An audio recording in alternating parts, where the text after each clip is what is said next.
अस्सलामुअलैकुम वरहमतुल्लाहि वबरकातुहू। मैं हूं आपका मेज़बान अफसर आलम शहबानी और आप देख रहे हैं हमारा यूट्यूब चैनल। 2024 का इलेक्शन करीब है।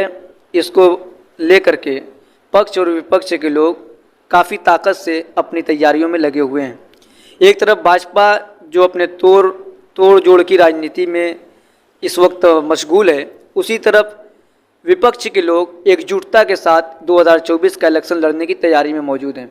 पटना के अंदर जो मीटिंग हुई, उसके बाद 18 तारीख को बेंगलोर के अंदर होने वाली मीटिंग को लेकर के आज हम हमारे साथ चर्चा करेंगे। राजनीतिक विशेषज्ञ हैं अबू उमैर साहब। हम उनसे जानने की कोशिश करेंगे कि क्या 2024 में कांग्रेस का रास्ता आसान होगा या बीजेपी फिर एक बार सत्ता में आ रही है। तो सबसे पहले आपका हमारे चैनल पर बहुत बहुत स्वागत। शुक्रिया।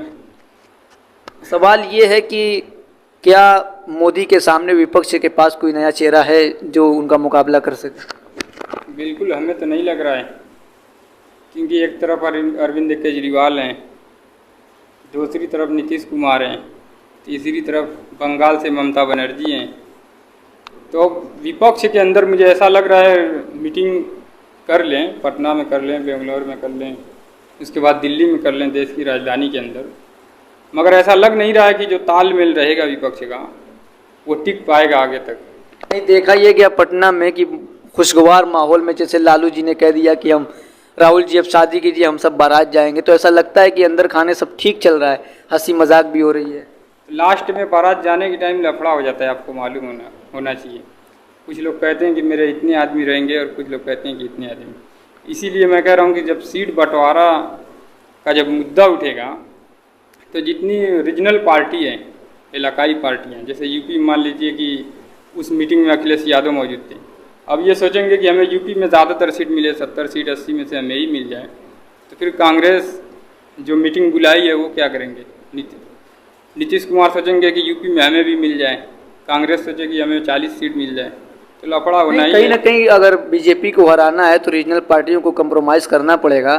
कम ज़्यादा सीटों पर इसे लफड़ा नहीं होना चाहिए। अगर बीजेपी को हराना है, सिर्फ अपनी साख को बचाना है किसी का सहारा लेकर के, तो ये लफड़ा हो सकता है। लेकिन अगर उसको हराना अगर मकसद है विपक्ष का, तब तो मेरे ख्याल से कंप्रोमाइज़ करना चाहिए।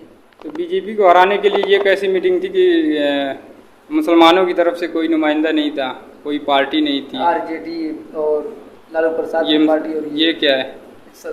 अरे असदुद्दीन ओवैसी हैं, AIMIM से हैं, बदरुद्दीन अजमल हैं, AIUDF के हैं आसाम से, और भी बहुत पार्टी है।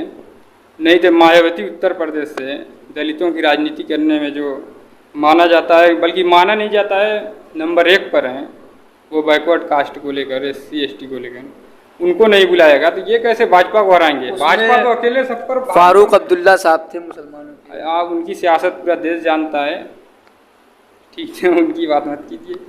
तो आपने ओवैसी साहब की बात की, बदरुद्दीन अजमल साहब, इनके साथ एक मुस्लिम अक्सरियत नहीं है, लेकिन जैसे लालू प्रसाद यादव के साथ, अखिलेश यादव के साथ मुस्लिम अक्सरियत इन्हीं के साथ रहता है, तो उनके ये कायद हैं, तो उनको बुलाया गया था।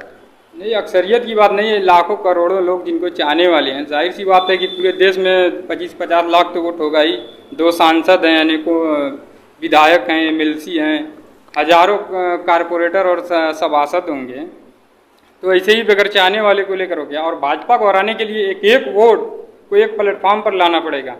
आप सोच रहे हैं कि बस इनको साइड कर दिया जाए, उनको साइड कर दिया जाए, इनको बुला लिया जाए तो भाजपा। तो क्या लगता है कि इस विपक्ष की एकजुटता पर आप क्या सवाल उठाना चाहेंगे? विपक्ष की एकजुटता पर आप देखते रहिए, अभी एक मीटिंग हुई है, आगे और मीटिंग होगी 18 तारीख को है। 18 तारीख को, हाँ, बेंगलोर में है। फिर उसके बाद जैसे ही करीब आएगा, सीट जब बंटवारा होगा, मुझे लग रहा है कि ये गठबंधन टिकेगा नहीं। सुनने में आया कि केजरीवाल उस मीटिंग से बीच से निकल गए थे, कोई अपने बिल के हिमायत के लिए वो उस मीटिंग में गए थे। फिर अब बगैर सीट के बंटवारे का ही आप बता रहे हैं, मुझे तो ये बात नहीं मालूम थी। अब ऐसे ही मतलब किनारे लोग होने लगे हैं। अब देखिए आगे क्या होता है। बयान भी आया था कि कांग्रेस पहले अपना स्टेटमेंट जारी करेगी, जो दिल्ली सरकार पर बीजेपी बिल ला रही है। भारतीय जनता पार्टी को, नरेंद्र मोदी को हराने के लिए एक एक पार्टी को, चाहे छोटी हो चाहे बड़ी हो, सबको एक प्लेटफॉर्म पर लाना पड़ेगा। अगर कोई ये सोचता है कि किसी को छोड़कर और भारतीय जनता पार्टी को शिकस्त दे दिया जाए, हरा दिया जाए, ये मुमकिन नहीं है। और हम इस गठबंधन पर बहुत ज़्यादा चर्चा भी कैसे करें जब हम खुद इस बात के पक्षधर हैं कि अपनी पार्टी यानी हर कम्युनिटी की, हर समाज की अपनी एक पार्टी होनी चाहिए, अपनी एक आवाज़ होनी चाहिए। तो जब हमारी इस सोच को जो पार्टी रखती है, चाहे कोई भी पार्टी हो, उसको जब साइड कर दिया गया है तो हमें बहुत ज़्यादा ख्वाहिश भी नहीं है कि ये गठबंधन टिकेगा नहीं टिकेगा। हाँ, हम खुद चाहते हैं कि एक गठबंधन मजबूत बने जो भारतीय जनता पार्टी को हरा दे, शिकस्त दे दे। और हमने हमारी पार्टी से सांसद ने, इम्तियाज़ जलील ने या और भी बड़े नेताओं ने ऑफ़र भी दिया है कि अगर हमें बुलाया जाएगा तो हम ज़रूर जाएंगे, मगर कोई पूछने वाला नहीं है, इसलिए कि उन्हें मालूम है कि मुसलमानों का वोट थोक के भाव में फ्री में मिलेगा, कोई ज़रूरत नहीं है बुलाने की।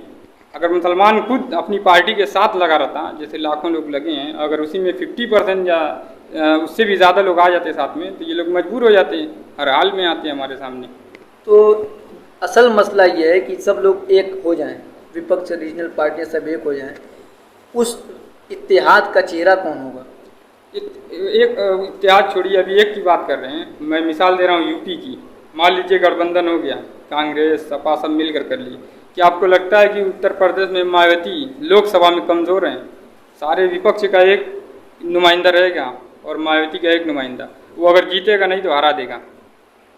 मायावती उत्तर प्रदेश में लोकसभा में इतना मजबूत है कि वो हरा देगी और भाजपा जीत जाएगी।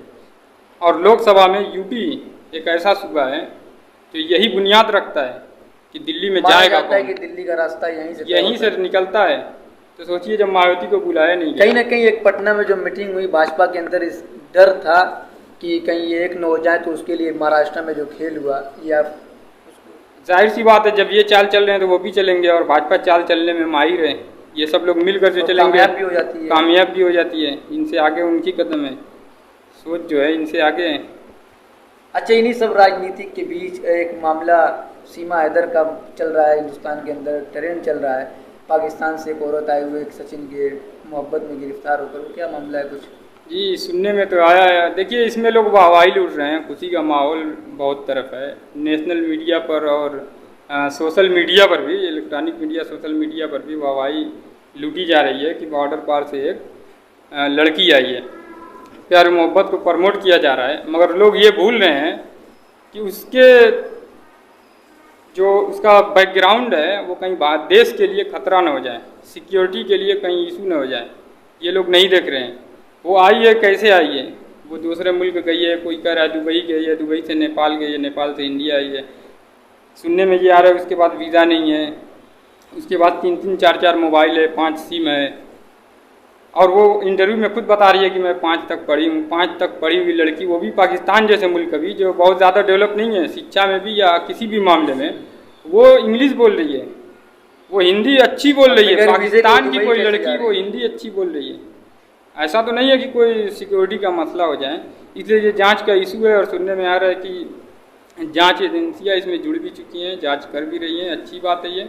मगर लोगों को ये सोचना चाहिए क्योंकि ये देश का मामला है और ऐसा होता रहता है। कहा जा रहा है कि पबजी गेम जो है उसी से मोहब्बत की शुरुआत हुई और यहाँ तक मामला हुआ कि अपने शौहर को छोड़कर 4 बच्चों के साथ सचिन की मोहब्बत में यूपी तक आ गई। सब ठीक है, मगर जांच होना चाहिए ना कि कैसे आ गई। ये थोड़ी ना कि बस प्यार और मोहब्बत में आ गई तो उसको छोड़ दें, कैसे आई, ये देश का मामला है। भगवा लौटरप के साथ भी देखा जा रहा है। नहीं, वो अलग चीज़ है, कोई अपनी अपनी मर्जी है, अपनी अपनी सोच है, लोग जैसे देखें।